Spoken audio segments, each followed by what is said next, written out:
beautiful souls. I hope you're well. Today, I'm so excited because I have with me this really, really beautiful soul and beautiful person, Elena Danaan, who is... I'm going to describe a little bit about her her background in a minute, but first of all, I want to welcome her officially in this humble channel. Hello, Elena. How are you? Very, very well. Thank you. Thank you for having me here. And I really support what you're doing, and you're doing a great work.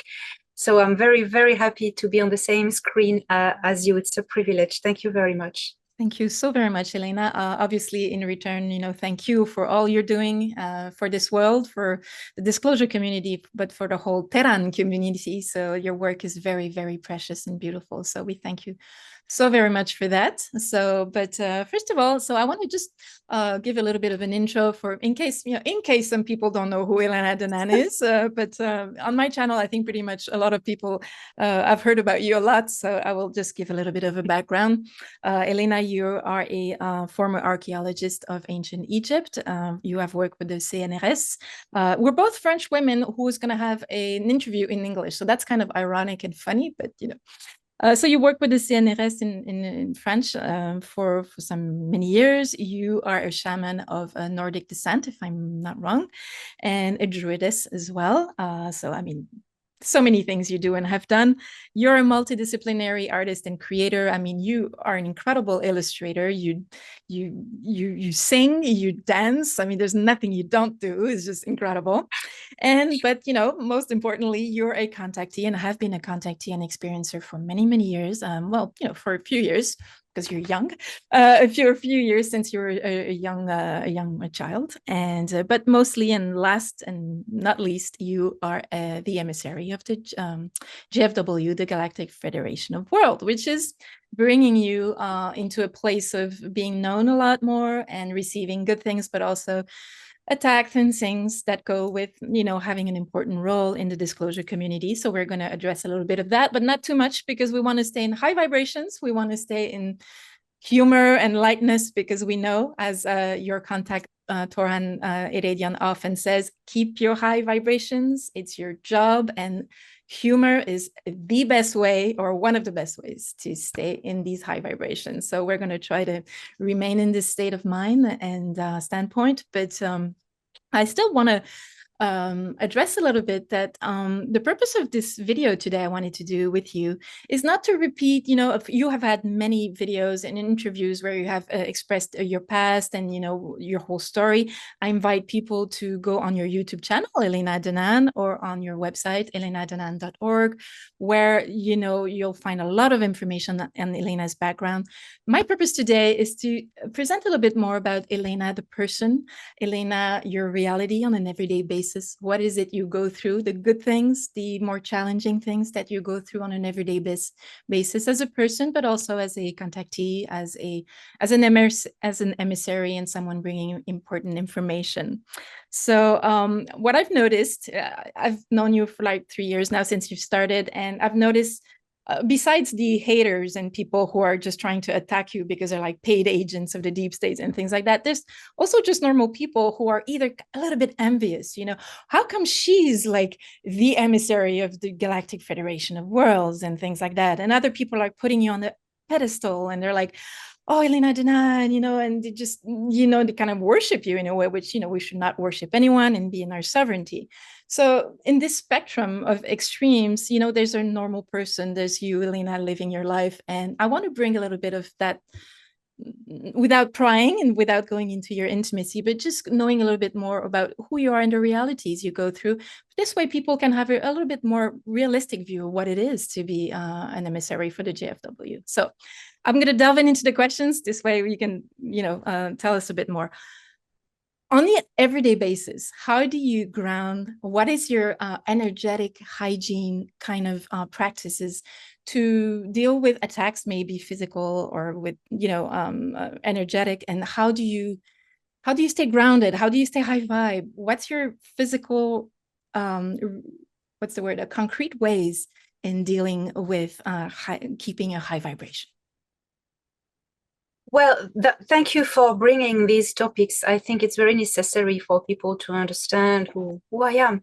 Well, to answer this question, effectively, the first thing I want to say is what gives me the grounding and maintains me in this high vibration is the knowing of who I am. Mm.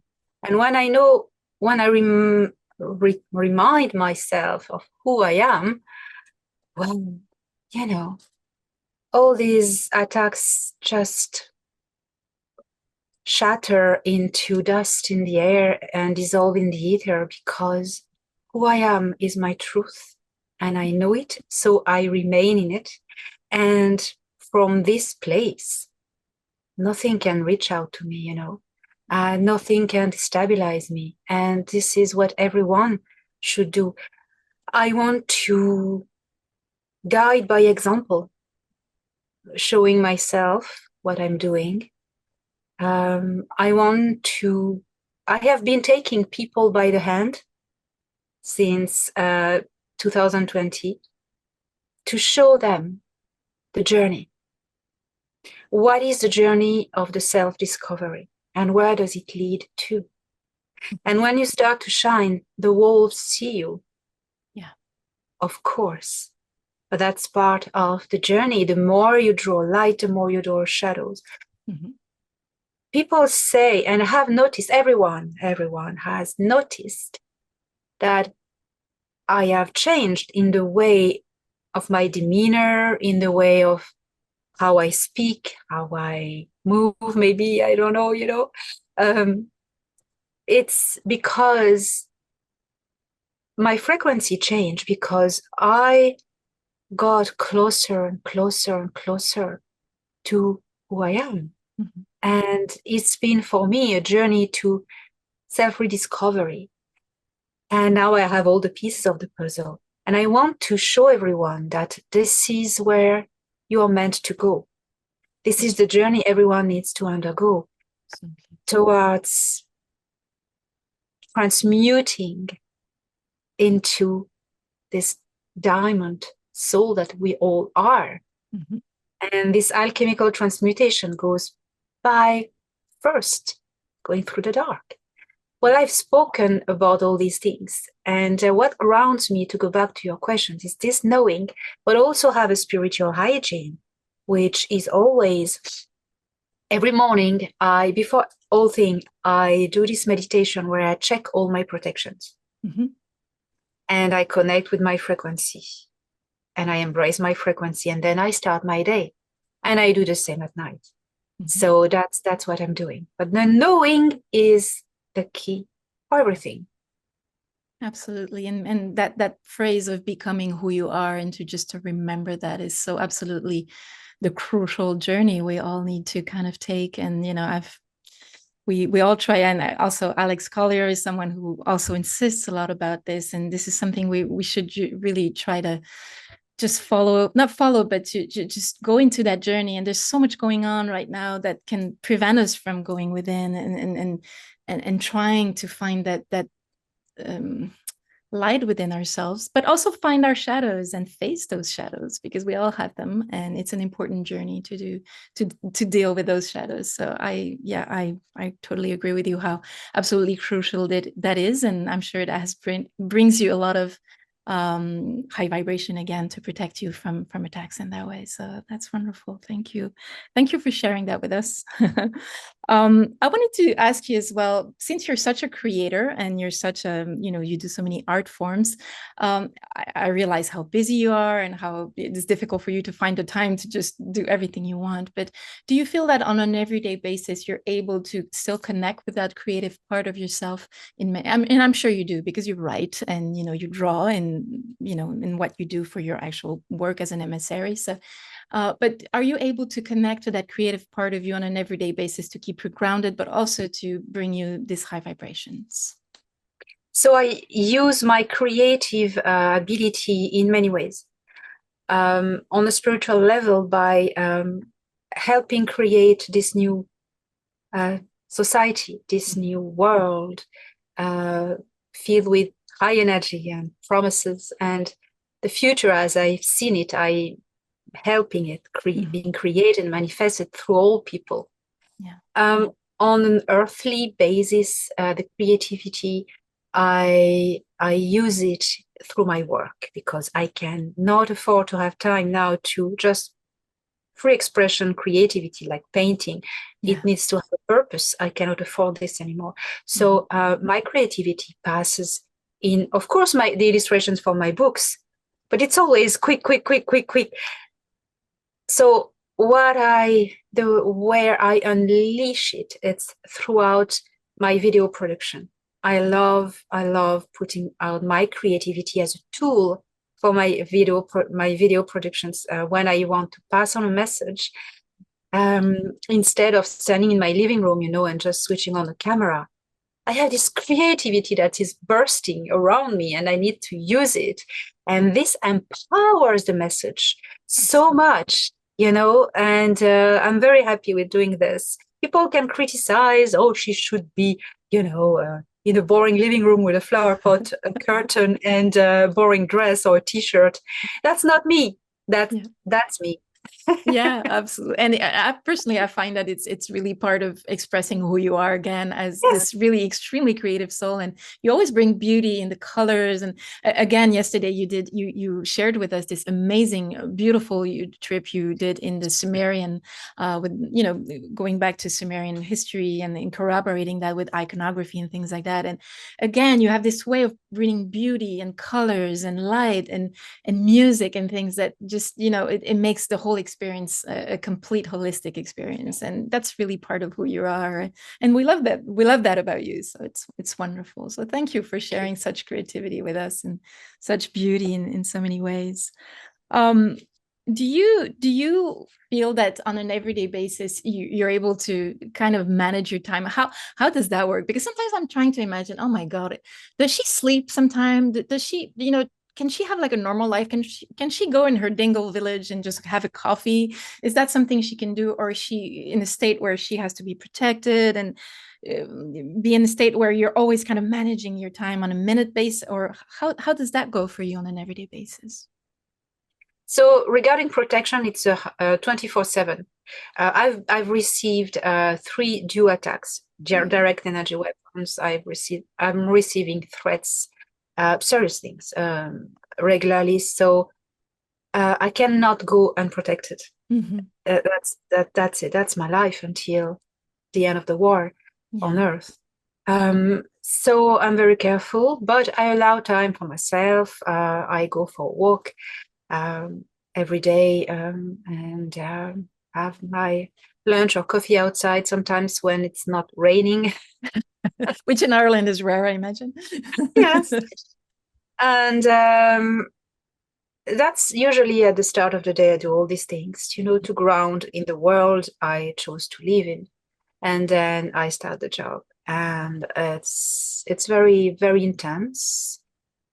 I sleep a few, but that's how I'm done. I am made, so I do not need a lot of sleep. And sometimes I've done my day, I go to bed. It's here 3 or 4 in the morning, sometimes 5. And the reality of it is that I may go to bed and be awakened by a beam of light in the bedroom, and you're coming. Oh, no. You have a little bit of that was my next question, so we can delve into that. Is that what's, are you being told a little bit in advance that tonight you're going to go around Jupiter or Uranus or God knows where? Is that something you're being, told about a little bit before, or you? Yes, I'm given notice usually around a day before, or during the day. And I never know when, because that's for safety. And I'm just given a warning 10 minutes before, around 10 minutes before, 10 to 5 minutes before. And they choose a moment when I'm able to go unnoticed, Yeah. So it's usually at night when the town is asleep, there's no one to witness this. Although sometimes people see the lights. Because it's that doesn't go unnoticed, it's visible, but so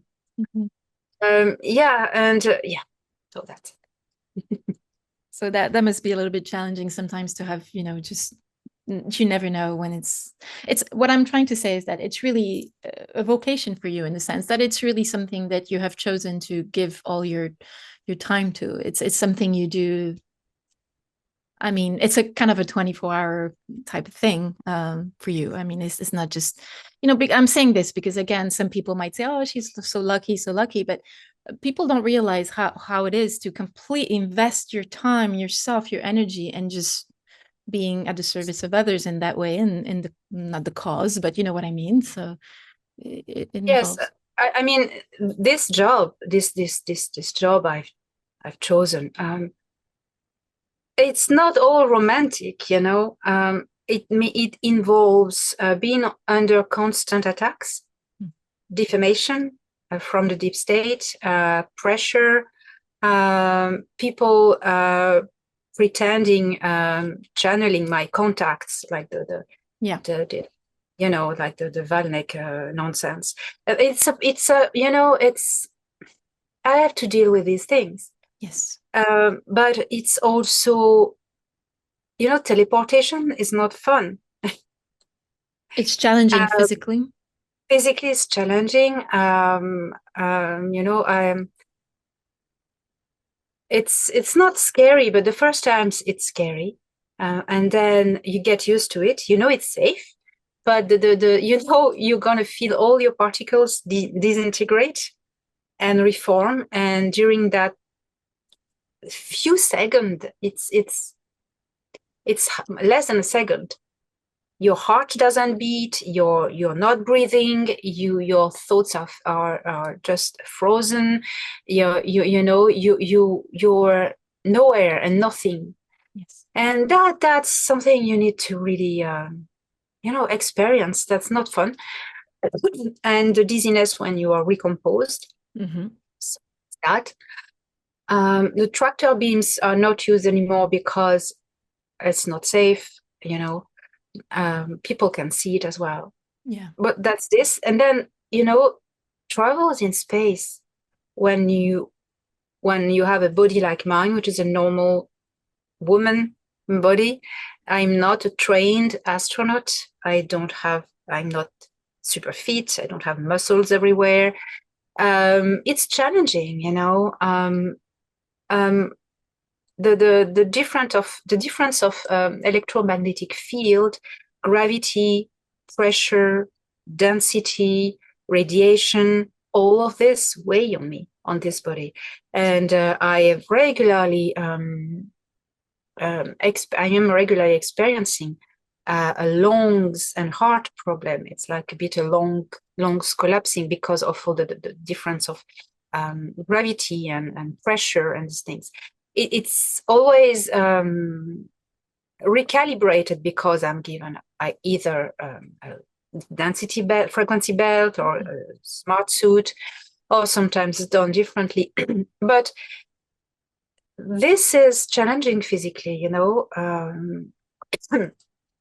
that's why I'm coughing because of that. Mm. It's the thing.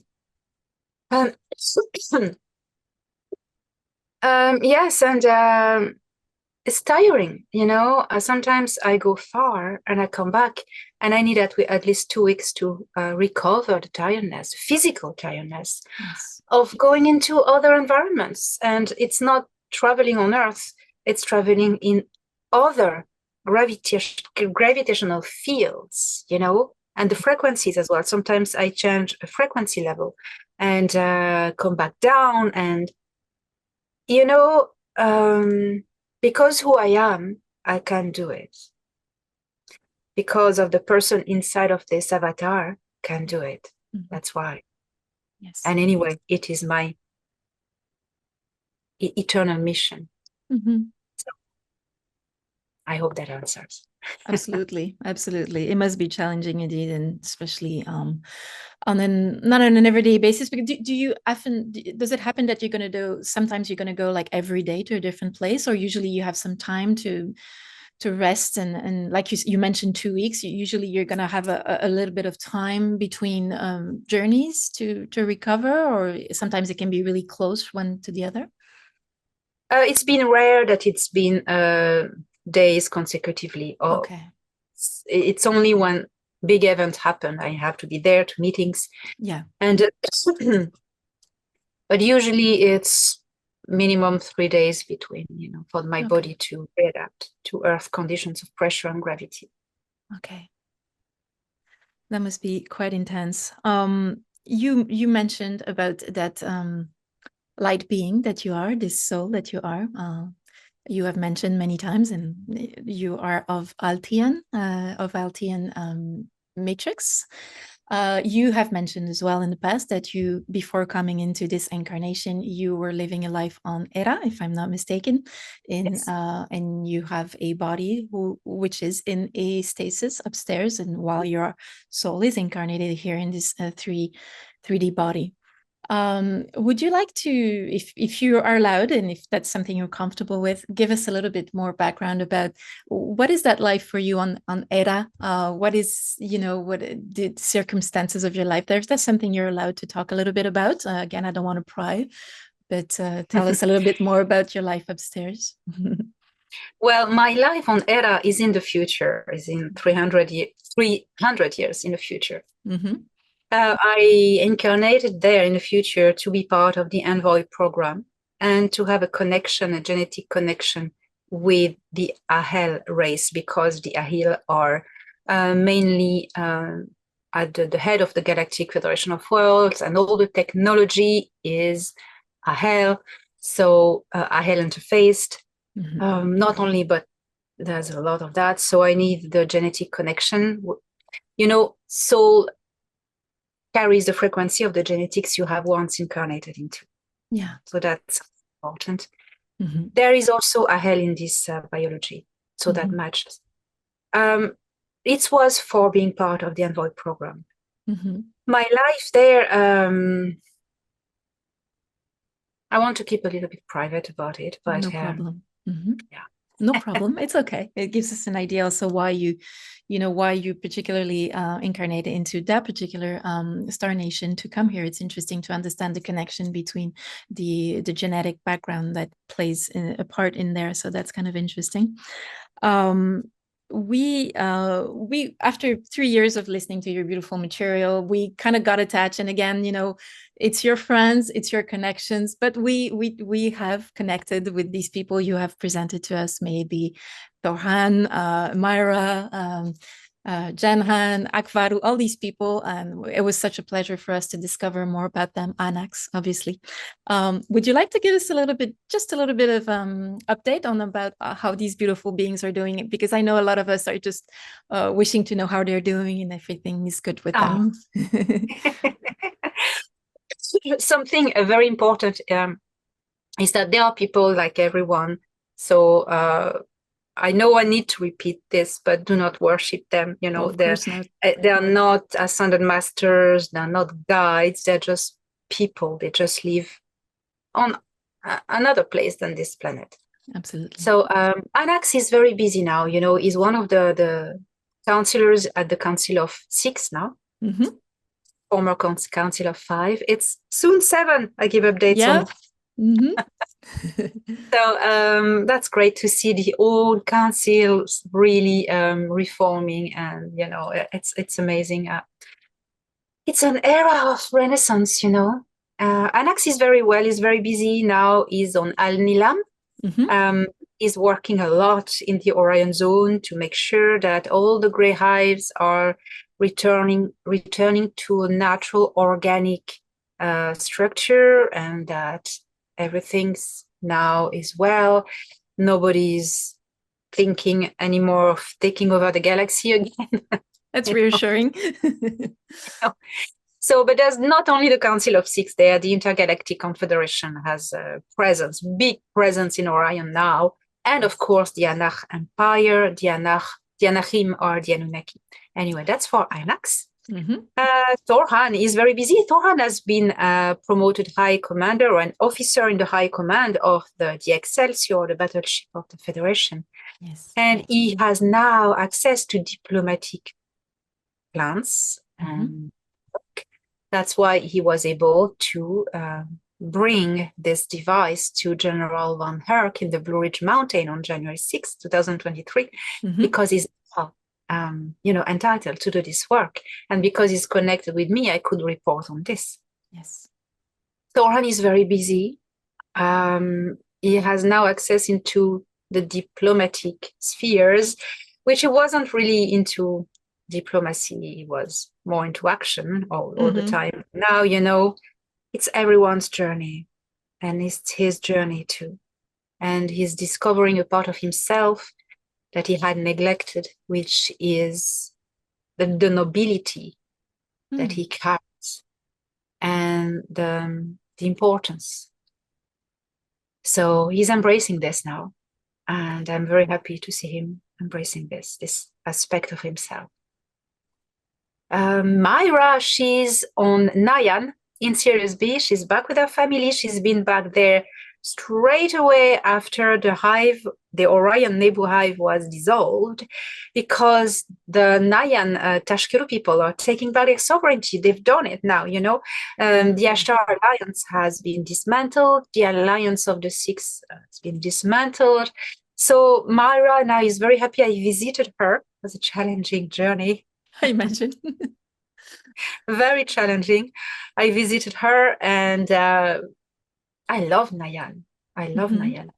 There before, that I remember. It's very vibrant, with energy, with life, as she is. That's the frequency, that's a vibration, everything goes fast. There are like anti-gravity vehicles, like vroom, vroom, vroom, like people walking fast. It's like, whoa, a bit tiring, So I was happy when we got into her house, their apartment, and with a little bit more calm and poised. And, calm. But I don't have to go back to the astroport. So Myra is brilliant. She's very, very, very happy. She's not working on the science mothership anymore in orbit of Earth. So she'll come visit. She said, she promised. So, wonderful. That's Myra. Always running everywhere. Yes, Silla Dion was a pilot with Thoran. Silla Dion, a part of the team who rescued me. He's a good friend. He's a young pilot, and he's an AHEL. He's now a cargo captain in the orbit of Neptune, working on a mining station in the rings of Neptune. He enjoys it. Wonderful. Because he said to Thoran, I was there when he said this to Thoran, because we went to visit him. He said, Thoran, I've always been under your orders, Captain, and now I'm the captain of my own ship, and it's bigger than yours. He's funny. That's Seladian, like a bigger than yours thing. It's a bit puerile sometimes. He's lovely. I love it. He's excellent. Excellent. It's always a good laugh with Seladian. Always a good laugh. That's high vibration again. Oh my God. Yeah. Oh yes, you want an example of high vibration? Seladion is absolutely, that's it. That's so funny. Who else? Valnek, who has been his contract with the Galactic Federation of Worlds has been cut in November. I think it was in November 2021. And I spoke about this a lot because there was a young person, a YouTube content creator, who was channeling him and giving false information on behalf of the Galactic Federation of Worlds, which she continues to do to this day. So Valnek was in a bad position, because Ardana fought really hard for him. She stood for him and with him in front of the High Council of the Galactic Federation of Worlds to prove them that he was not at the origin of this hoax, that this was all, counterintelligence trap. Yeah. Because Valnek was, they rescued a lot of kids. And this kid was, a Trojan horse. They rescued her as well. Yeah. But it happened that, they kept contact with her, but then her programming switched on. And it's not linked with implants, it's linked with programming. It's MK Ultra type of thing. MK Ultra, yes. Yeah. So Valnek has been since November 2021. When he left, it was very emotional because he's my friend. And But, he was a commander and in Galactic Federation of Worlds, and now he has a diplomatic position. He's governor of a colony. Wonderful. In a different star system I cannot name, and his partner is with him. Yeah. And he's very happy. You know what? He's more happy because he's away from all this what's happening here. Yes. And it's short distances for them. Thorhan and him are still communicating now, and who else? Have you heard about Shaya lately? It's been a long time. Have you contacted her at some time? We miss her as well. No. Shaya is still on ERA. She's working at a power generator. She's a maintenance technician. I haven't heard from her lately. Okay. I have to say, Shaya, Shaya is a little bit like Myra, but she's the older sister of Thorhan and Jenhan. She's lovely. We like each other, but she's a bit too overwhelming. Okay. Very intense in her energies? Very intense and overwhelming. And when she's on the Excelsior, she's bothering Thorhan like the little brother, and that's not very respectful. So okay. They don't want her. Okay. At least that's clear. Families, also because she's a technician and Thorhan is a high commander and she's a little families. It happens everywhere. Yeah, absolutely. Which is a proof again, is we have to keep reminding this, that these people are normal people and they just live upstairs. They live in a different place, but we should not, again, worship them or put them on the pedestal. It's just people that, that have their lives and they're your friends, your contacts. People should not try to think that, they're their friends and try to, I know you've been suffering a little bit from that. Sorry, there's a bit of focus problem here where, people try to kind of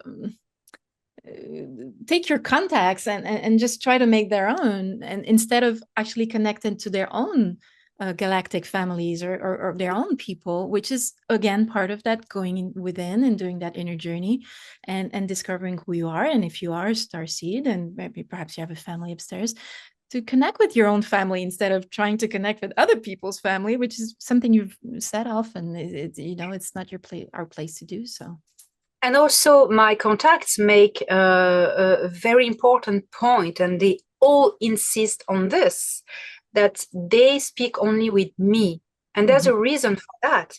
Yes. It's because if they were known to speak to other people, the counterintelligence agents would step in and pretend talking with them and give false information, as this other person is doing. So that's why they really, really say that they are talking only with me. You want to have contact with extraterrestrials, you need technology, okay? Now, if you are not from here as a soul, you have a connection with your own ET group. So you can connect to them via telepathy. Yeah. And that's the answer. Yeah, absolutely. Again, an opportunity for us to go within and to really connect with who we are in that way. You talk about connections with technology. I wish to ask you.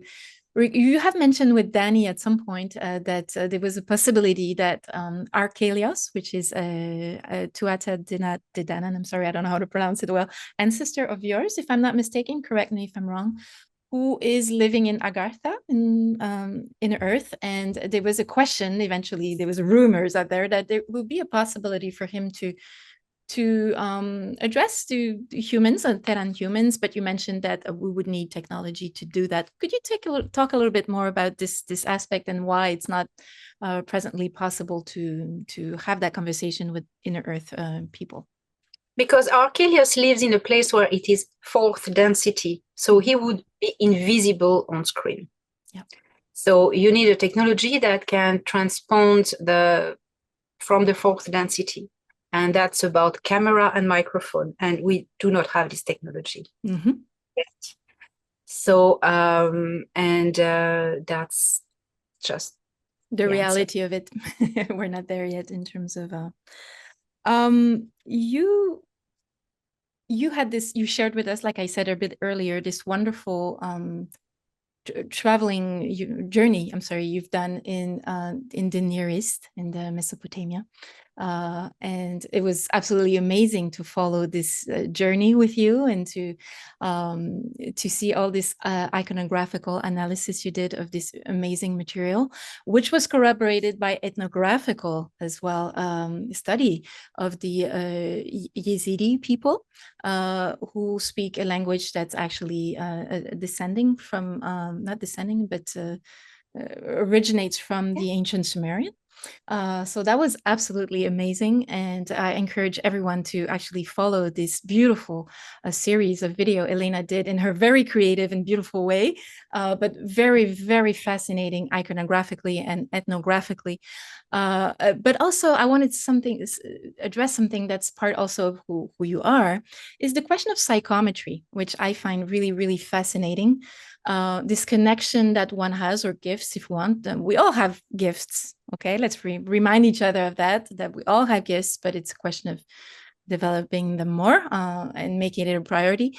But you have definitely this connection with psychometry, which is the capacity to connect with spaces, with objects and spaces, and recover the history or the energetical trace that come from these places or these objects. Would you like to tell us more a little bit about that particular gift, how this happened to you? How did you use it in your everyday life since you were perhaps a child or later? And how does that help you in the work that you do?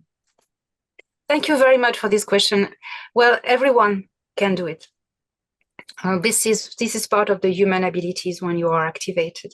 I had this ability since I was a child. As long as I can remember in this incarnation, I could walk into places and see the past like a movie that was superimposing with the actual reality present. Especially how does it work? It works especially when you have stones, because stones have crystalline structure, especially when it's sandstone. But any kind of stone. Sorry. So any event that happens imprints in the stone, so it's recorded. So when you pass nearby, you can read the movie, especially when it was very, very, very strong, intense. Then you can use the stones as a vector to plug into a past, like a key to open a door into a past and read any moment you want. Mm-hmm. How I do that, I forget myself. I'm in a place and I become nothing and no one. Mm-hmm. And I have no thoughts. And I'm just consciousness present here, and that's it. And then, because I'm totally silent, I can hear and I can see. Mm-hmm. First, to see, you need to close the disturbance. And to hear, you need to be silent in any way possible. Yes. And and that's how I see and I feel. It starts by feelings most of the time, but feelings always come first. For instance, fear. If something horrible has happened in a place, for instance, I'm going to feel, fear. People were scared here. Why they were scared? And suddenly I see them running and I just follow the movie, And I don't try to explain, because if you bring your analytic mind, if you activate it back, it shuts down. Yeah. You need to just be the observer, watching a movie without thinking. Yeah. And that's how it happens. But we can all do it. It's very interesting. And I wonder how different would you say is from your natural intuition that you have and that you probably have as a psychic person? And is it just a kind of another facet of this diamond of perception that you have of reality? Or is it two different ways of perception, or it's kind of linked within each other? Intuition is more about feeling. You have a good feeling or a bad feeling of something that's going to happen. It works much for the future, Okay. or the present or the future. You cannot have intuition in the past. If you have intuition in the past, that starts to get closer to psychometry. Yeah. Psychometry is decrypting something that has been recorded. Intuition is more a connection by the feeling, by the heart, with a situation, anything. It works differently. It's not like grasping in what's existing in the ether that hasn't yet happened, or that is not visible behind a person, for instance. That's what I would say. Really interesting. And also what I found really interesting is also how you mentioned how this presence to now and this mindfulness of sorts, where you are not invaded by your ego and mind, is super important. And that again does not come like out of nowhere, like, woohoo, I'm able to empty my mind. It's also a journey again of going within and doing that meditative practice and energetical hygiene, where you're going to go every day within yourself and connect with that part of you. And yes, you're going to have thoughts that are going to go really fast. That's part of the journey, but it's also important to persevere in that way, to find these gifts, because we all have them, is to also silence that mind. And how do you find it challenging still sometimes? Because I see with psychometry, you seem to be able to doing it quite well now, but have you still have problems or challenges in having the mind kind of still? Is it something that you find still difficult?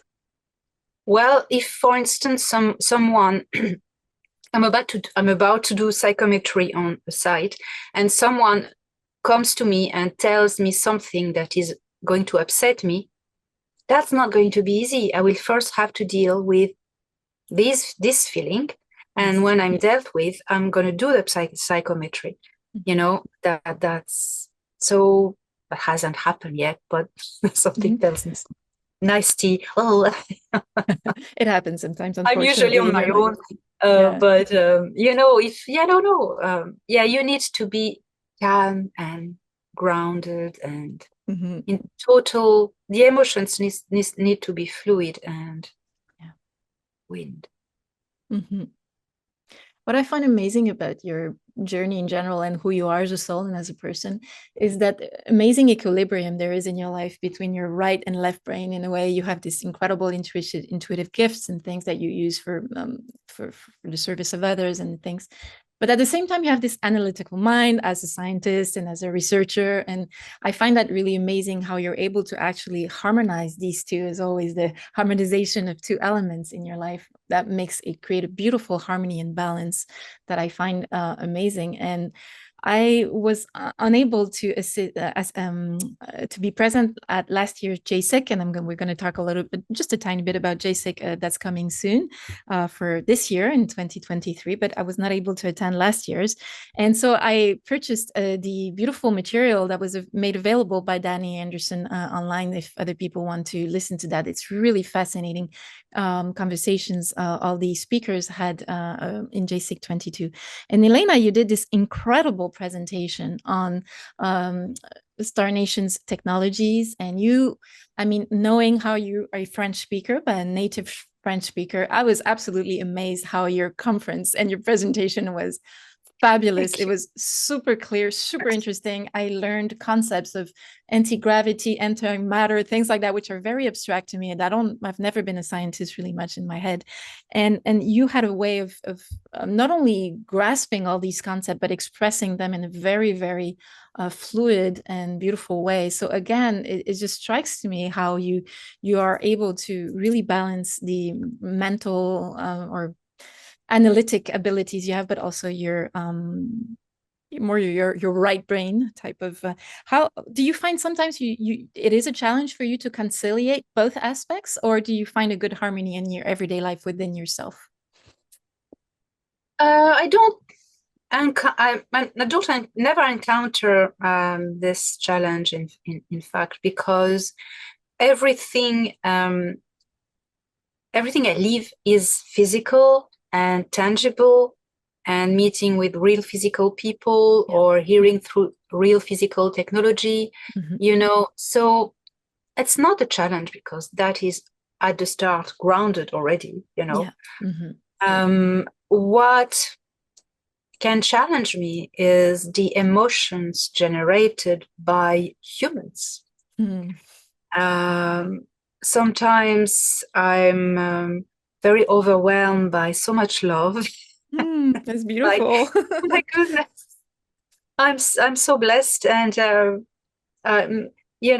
frequency of love. I'm so happy to inspire love, because when people feel love, it elevates their frequency.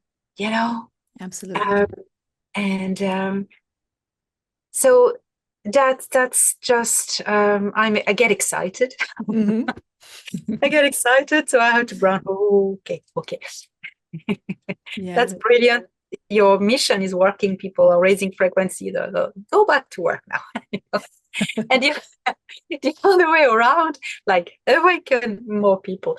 And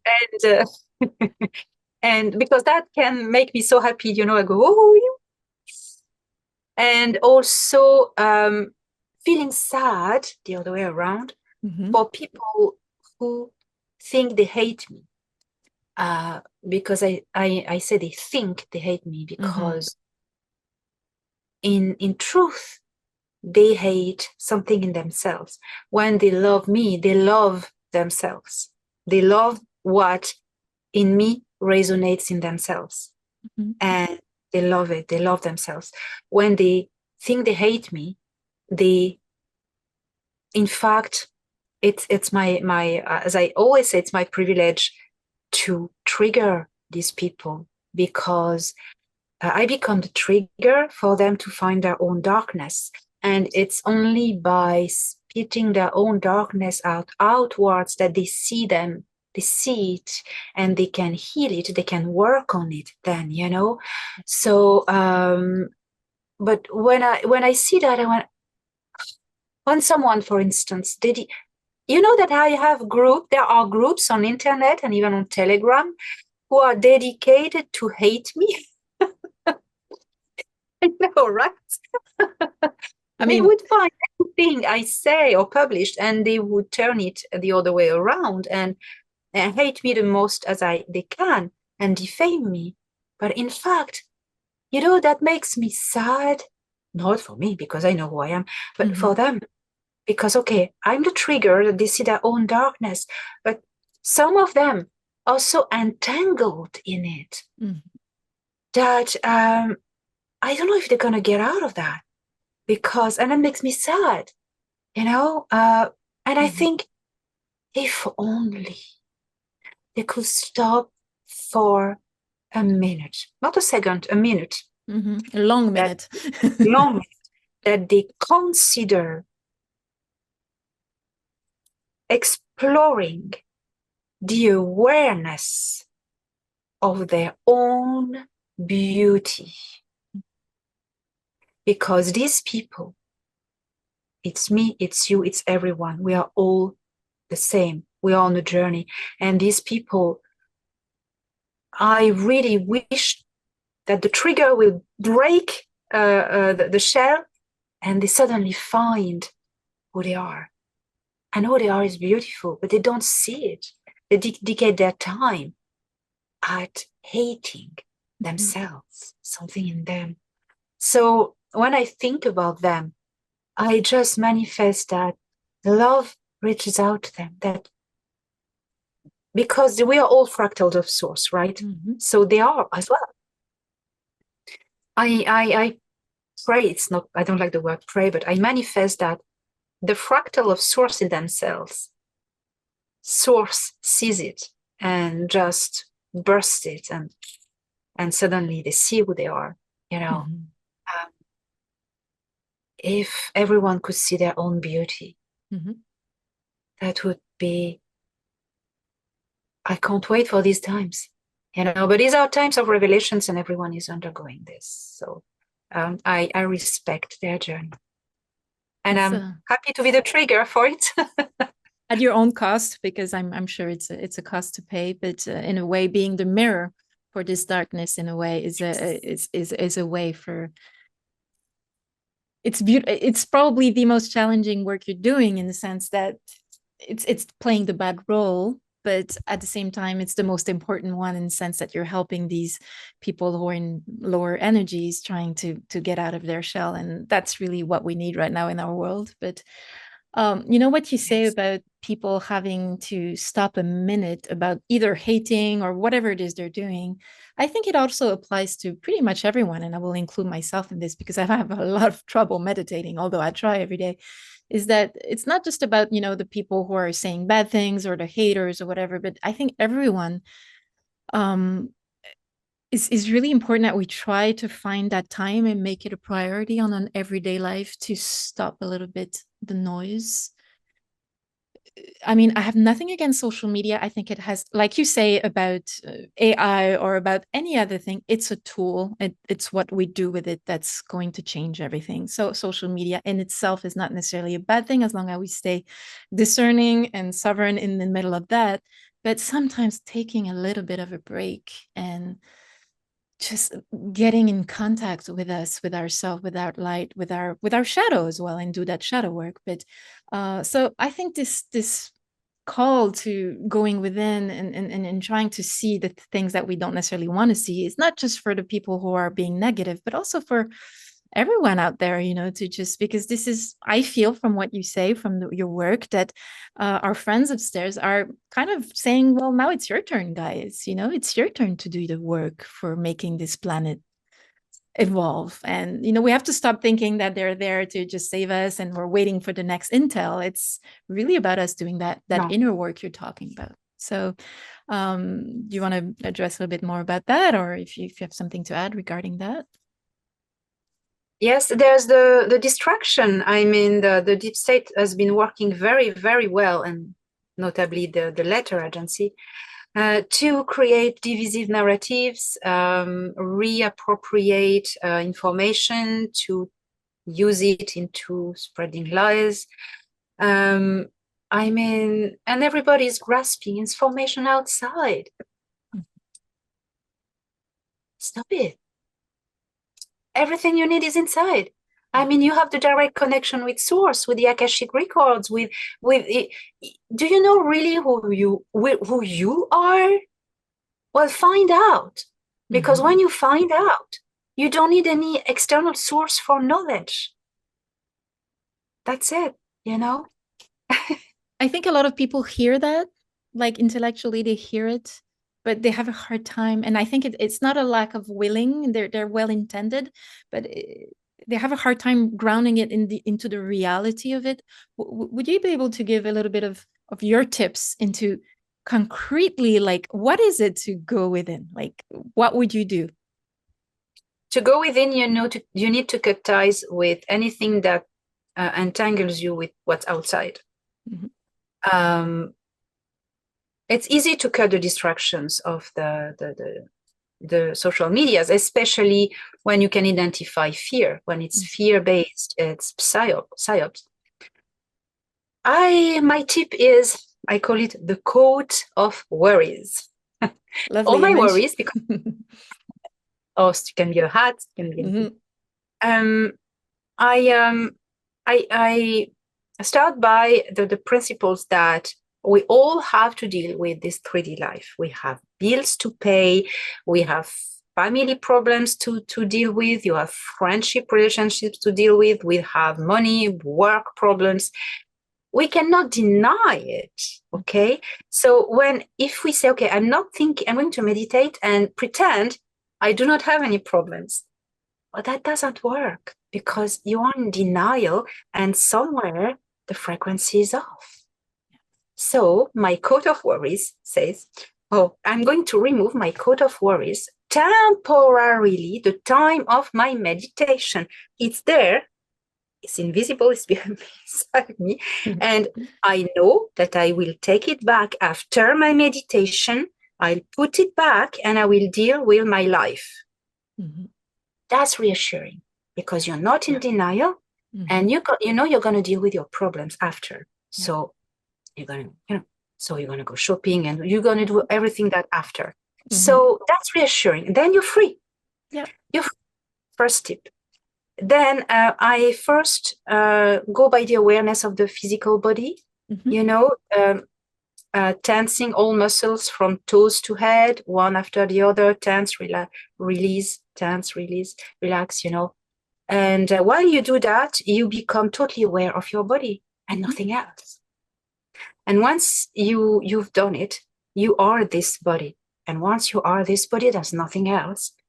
You go within and you ask yourself the question, who's in it? Because that's an envelope, that's a vehicle. It's temporary, okay? I am not this body. There's someone inside that is me. And that's your higher self. Higher self is a higher vibration self. It's not some being above you. It's within. The deeper you go, the higher in frequency it is. It's like this planet. Yeah. And you're going to go to discover who this being is. How does it look like? The colors, the shapes. And while you do that, you connect with the frequency of this being. And then you are in a higher frequency. And when you really, really are this being, you can connect directly with everything, with your star family if you have one, with your earth family if you have one, with source itself. Yeah. And you can ask anything.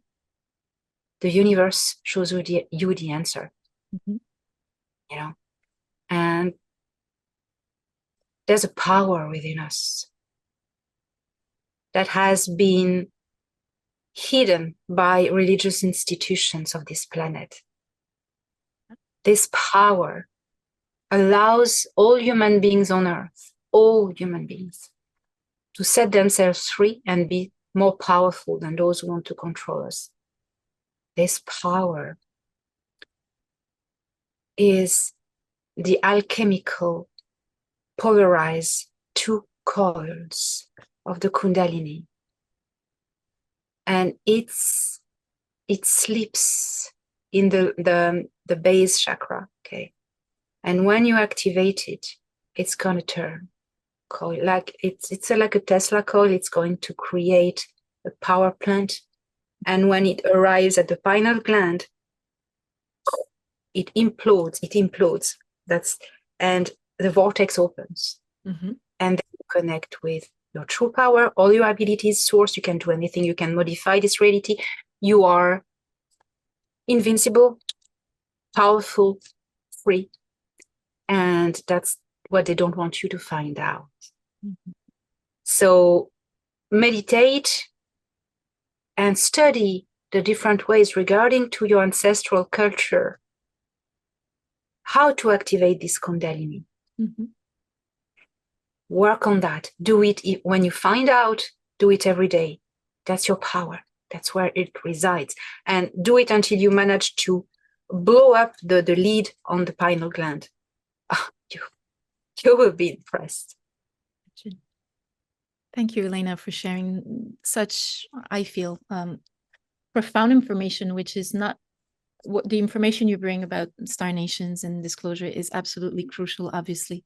But I think what you bring today in complement is something that personally I feel is as important as, people tend to think, oh, okay, what's happening in the world? What's happening in the world?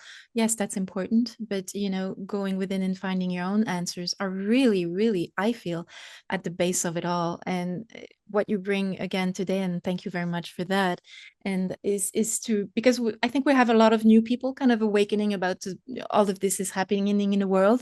And I think it's a good thing to reiterate that a little bit, because, people kind of get caught up in the whole action of what's going on without necessarily, again, being reminded of going back within. So I think you do it beautifully in that way. I remember from the beginnings of your channel, because I followed you since the beginning of your channel, where you had these beautiful meditations. You were bringing ways in which people can protect themselves, do these really energetic hygiene videos. That they were wonderful. I love these videos. They're very, very authentic and very, I don't know, I love those videos. And so I encourage encourage people to discover your channel a little bit more, just to go into the previous episodes where there was really rich material there.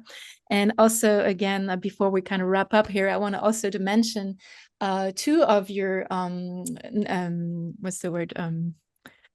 These ateliers. Sorry, I can't find the word suddenly. Workshops. Thank you. These amazing online workshops you made, and I keep repeating about that because they have literally changed my life. I mean, this is the type of things that really have served as pointers for me to go into my inner journey, finding my star family through, and things like that, such as through shamanic journeys in my humble way, and also the meditations that were provided there by Anax and by Thorhan and Koran. That's another subject when they will talk about Koran, Thorhan there. Anyway, I'm not going to go into that because we don't have a lot of time, but I'm just gonna so I just want to say that these elements are really helpful tools. Again, it's not that you're saving us. It's just that you're bringing these pointers, you're bringing these interesting techniques that can be of help to each of us if we choose to use them to bring this contact within ourselves. And that's the work we do ourselves, within ourselves. Nobody does it for us, and you don't do it for us. You just gives us a little bit of pointers. So I want to thank you immensely for this incredible material you've helped us with. Before we close this little interview, I wanted to mention that I know you're going to participate in France in July to a beautiful meeting with other speakers regarding disclosure. Would you like to share a little bit about that to people? Yes. Oh, it's called Rencontre Galactique Encounters.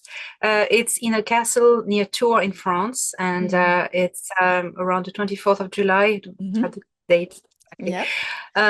It's going to gather French contactees and space program experiencers such as Jean-Charles Moyen, David Rousseau, Robert L., the man who spent a year in a base in the Himalaya with the Altians, is going to be here as well. It's going to be emotional for me to meet Robert because Altian, and he's also emotional, looking forward to it. So that's going to be beautiful. Wow. I wish I could go. Unfortunately, when I wanted to purchase the tickets, they were already gone. It's sold out so fast. It was amazing. Oh my goodness, we didn't know that. So, I mean, the organizers, they say, okay, we start with 500 people because we don't know if that's going to be interesting in France. In the hour, gone. When we put the promo video, in the hour, everything was gone. We were shocked. Especially regarding France, So sorry, because, sugar, we should have, planned something bigger. But, it's their first event, so they invest their own money. And so but we don't know, next year, we'll do bigger. Yeah, of course. And I look forward to attend that as well. I mean, that's going to be amazing. And I'm also surprised regarding France, because I think I've noticed in general that France has tended in the past to be a little bit resistant to everything regarding disclosure and, UFO stuff. So it's a good sign that France is really opening to that. So that's really, really good news. So that's yes. And the dark organization that is behind the French government is really, really angry, FM, the thing. I won't do it because my detractors will use this screenshot to annoy me. Anyway, yes, they've been attacking us a lot, attacking the conference a lot. And, we're just observing, like, whatever. You're showing your cards. It's fine. Oh, if that's you, okay. It's like dealing with narcissists, as you often said. It's just a question of ignoring and just letting go. Just let them be. And they're on their own journey. So yeah, absolutely. Nothing you can do about it. And you will also participate to another beautiful conference, which will be it's organized by beautiful Dani Henderson that we love so much. And she is organizing this GSIC event, which is a Galactic and Spiritual Informers Connection. I always have to read the whole title because I never remember all the words. It's such a long title. October 2022, you will be participating with many other people from the disclosure that we love so much. And so that's going to be amazing. And would you like to have a few words for us before we part? Is something you would like to offer to the viewers of your beautiful wisdom? Well, I look forward to see those who can make it to Orlando in October. That's going to be because it's not just about the information we bring; it's about the gathering. You know, that's what it is about. It's meeting other souls, kindred spirits, you know. That's what it is about. Last year, everyone connected and found their family. It was very emotional. Yeah, and like, what we did that? Wow, let's do it again. You know? Yeah. So yes, it's about the gathering. Yeah. Well, last words. Don't be afraid to speak your mind, to tell what you know. And if you know who you are, be who you are publicly. Inspire others. Show them who they can be, who they are, by showing yourself. By saying, you know, I am a Pleiadian in a flesh suit on this planet. I'm here for a mission. I am a Silosi in you know, I incarnate in this body to help this planet. If you know it, be it, because that's a reality, isn't it? Mm-hmm. So let's be real. Let's be real. Mm-hmm. And that, I think that's an important thing, you know. I'm an Eltian in a human flesh suit. I say it, I own it, because I know it's my truth. Yeah. And it's the truth. So if you know it, be it. Absolutely. Let's start to speak from this perspective. You will see how it empowers you and how all the futilities just vanish. Try it.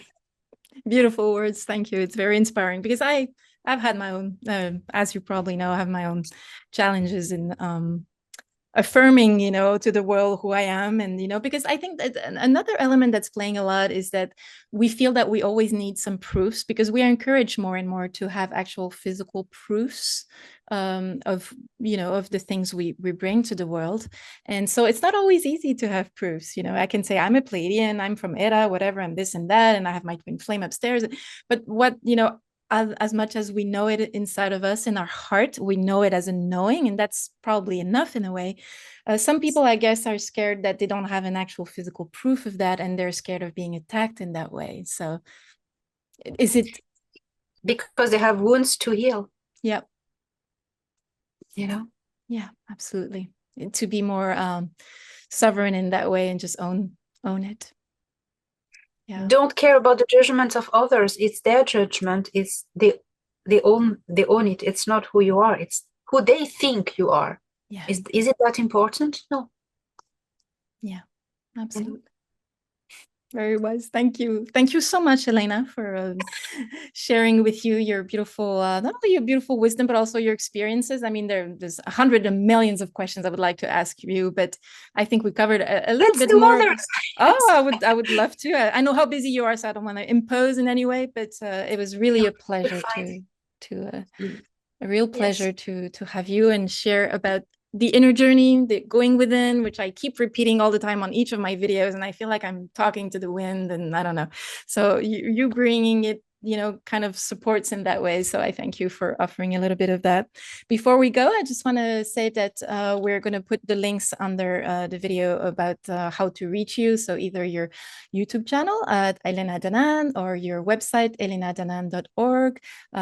Is there any other things you would like to just present or share with us in terms of what you do or what you want to share with us, or that's I do webinars, so it's on my website, paid webinars. So it's once a month. The next is 25th of June, and then 16th of July, and it's Q&As, in fact. So I want to be clear with this, because my haters pretend that I'm retaining information in my webinars. I am not. No. I can testimony to that. I am there at every webinar. There is no information that you don't share the next day in your YouTube video. Thank you. Yes. Thank you. Thank you. So sorry, I didn't want to cut you. Continue, please. No, you're the first. A testimony is better than a long speech. So thank you. That's it.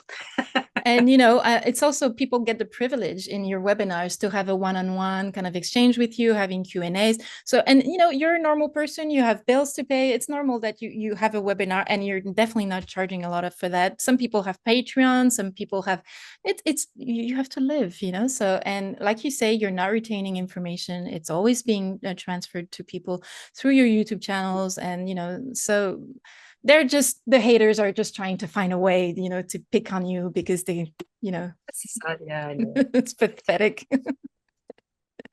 All right, Elena, I thank you again so much for everything. Thank you for your lovely energy, your beautiful words, and brilliant energy. And good luck with the continuing. I mean, things are really starting to happen a lot in the world, so that's wonderful. It's good news. And it's our part it's time for us to do our part as well as individual people, and going within, and as you have encouraged to do so. So thank you again very, very much, Elena. Take great care of yourself, and talk to you soon.